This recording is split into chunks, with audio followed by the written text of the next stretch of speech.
once your joints are pissed, it doesn't matter how big and strong your muscles are, you're not going to squat maximum weights. You're not going to bench maximum weights. If your shoulders feels grenaded, your bench just drops 100 pounds.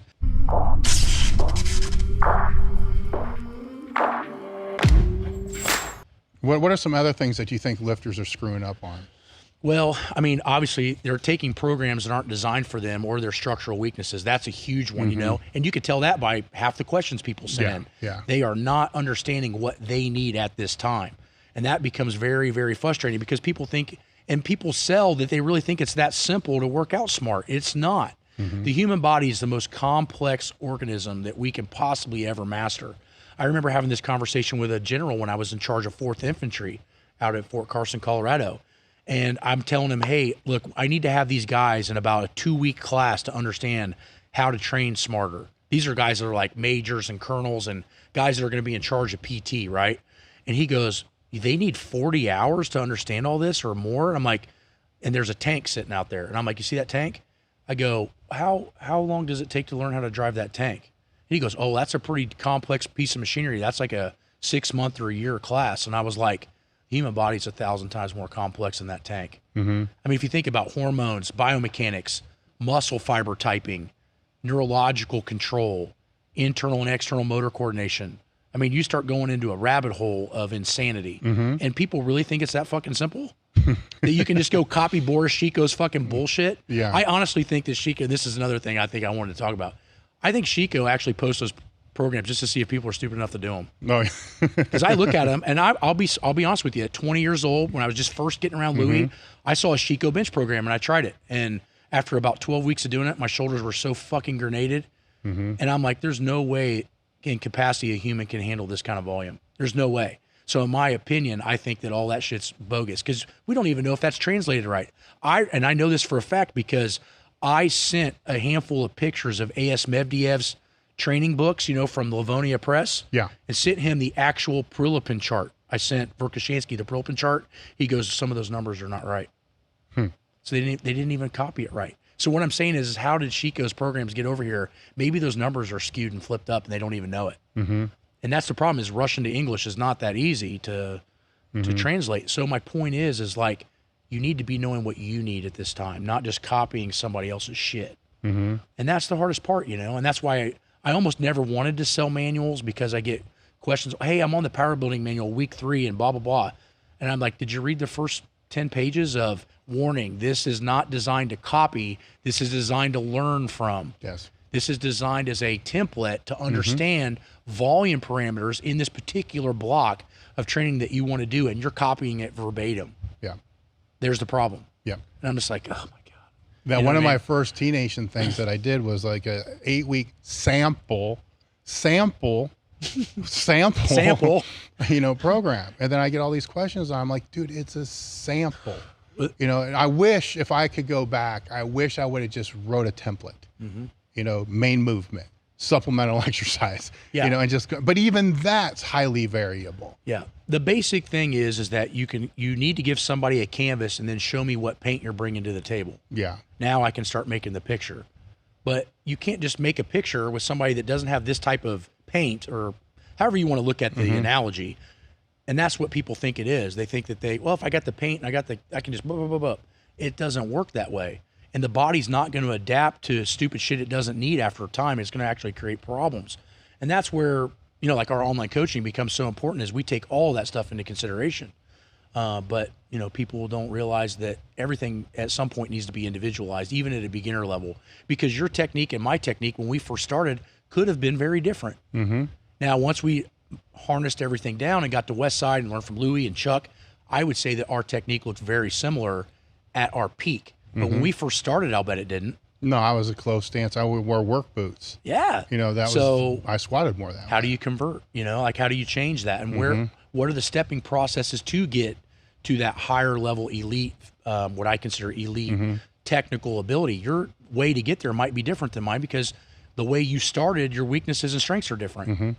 And that's the hardest thing to get people to understand, you know? And it was really interesting. So when I was in school with Dr. Kramer, he gave me direct access to Zatsiorsky.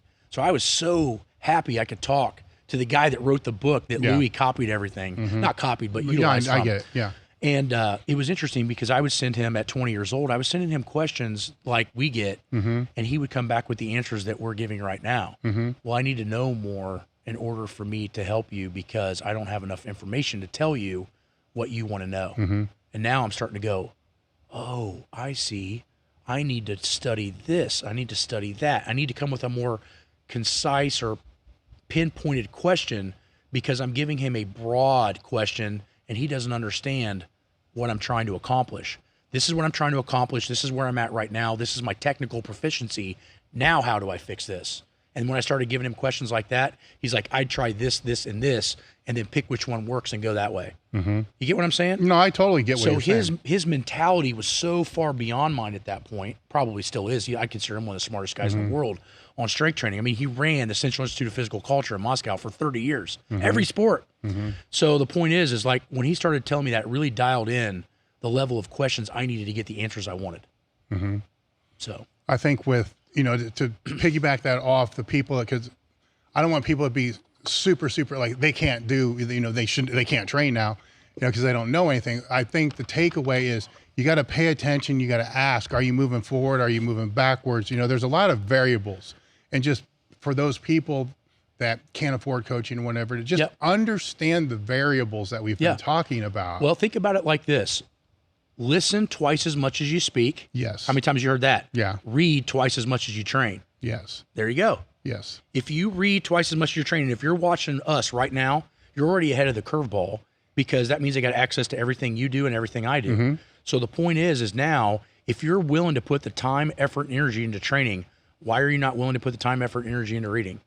And that's why, again, that's something I've never understood because it still is my passion, but it's kind of not my business, you know, but I'm still spending an hour or more every day just reading shit. We will always be intrigued because it's what we're always looking for the best way. And there is no best way. I don't want to get anybody misconstrued. There is no best way, but there is always the pursuit of perfection. Yes. And you will always find the best way that you know how by having that pursuit of perfection. And that's the thing is, I hate status quo and I hate doing average shit.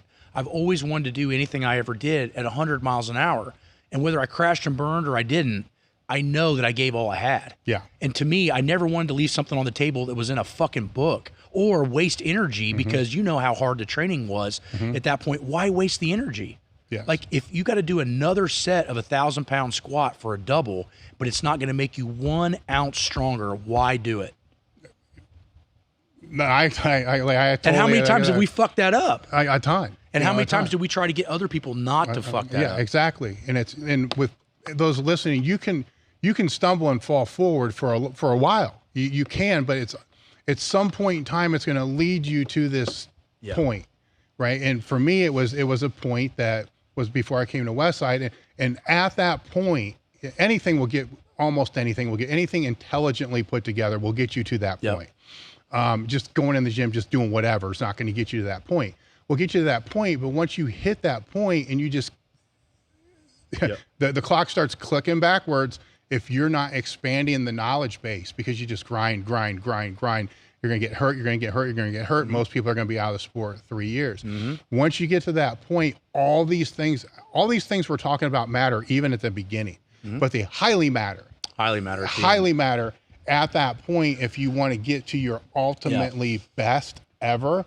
You know, we can probably make an argument that under that point, whatever, you can probably get to that point at the same rate using just about anything, but at what cost? You know, it's a double-edged sword because you have to be patient, but you are on a time clock. Yes. You will only be 30 years old for 1 year. You'll only be 29 for 1 year. And as those years accumulate, the mileage in which you either did not occur or did occur is going to change how you can adapt to your training, because once your joints are pissed, it doesn't matter how big and strong your muscles are, you're not going to squat maximum weights.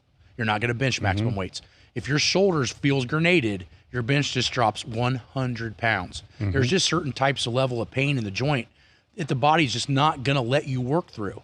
And you need to stay away from those particular areas. And I find that a lot of the training protocols are going back into the archaic days from 50 years ago, and not in Soviet Union 50 years ago, like the stupid shit, you know, the guys were doing in the 60s and 70s. those things, what you start realizing is the mileage that they're incurring in that is never going to let them get to genetic potential because they're not going to last long enough.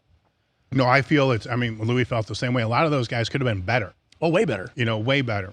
But imagine how strong would have Kaz been if he'd have trained smart. Yes. I talk to him about that personally at Swiss every year. He pats me on the back. He's like, "You're the most solid dude I've ever seen." Even though he was way bigger than me, he's still bigger than me. And I'm like, "Yeah, man, it's training smart." He goes, "Well, where have you had injuries and fucked up?" I'm like, "Nowhere." He goes, "What?" And I'm like, "Yeah, man." I was like, "Something hurts. I back off. I change this. I move that.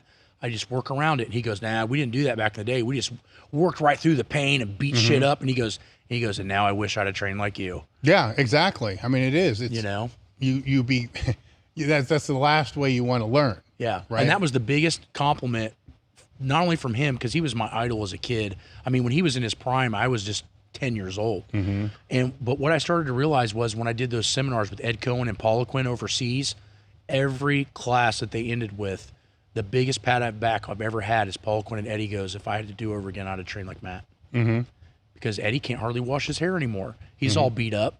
Charles Poliquin's all beat up. I saw him get crushed with like a 250-pound squat because his knees were bad because he was letting his knees go way over his fucking toes every time he squatted. And I'm not saying you don't squat like that occasionally, but that's what he thought. And I said, he goes, "How bad are your knees from doing all those big squats?" I said, "They're not bad at all because I sit back and keep my shin straight." He just looks at me kind of confused. And I said, "Let me show you how I do it." So in between the classes, I would show him how to squat with this vertical shank. And if you look at Ed Cohen, he never let his shins come forward either. And how long did he last? And I started showing him all this, and he's like, you changed my thought process on what I thought. And I'm like, there's nothing wrong with how you squat, but the wrong mindset is the same way all the time. If I want to squat your style, I can still do 600. You come and squat my style, you're going to get cut in half of what you can do. And so it's not impressive. And that's the thing is, like, where are your weaknesses and how do you train them? So I'm not saying that letting your shins go over your knees or your toes every once in a while is not it's not the worst idea, but it's the worst idea to do it all the time. It's like any movement pattern. Well, yeah, exactly. I was going to say that's anything. Overuse it and watch what happens. Yes, it's like no exercise is bad. You know what I'm saying? But done all the time. Yeah. So that's the problem that you have. So my thought process is, keep everything variable. Make sure that you're doing things that are attacking your weaknesses. Make sure that you're reading more than you're training, so that way you're doing things smarter and learning. I mean, I still hold back about an hour and a half, 2 hours a week to read. And what do I need to know anymore? I'm fucking retired, and I probably have a pretty good base of understanding training, more than I'd say 99% of the people in the profession. But I am intrigued. I know that there's other nuggets out there that I don't know. And that's what keeps me hungry.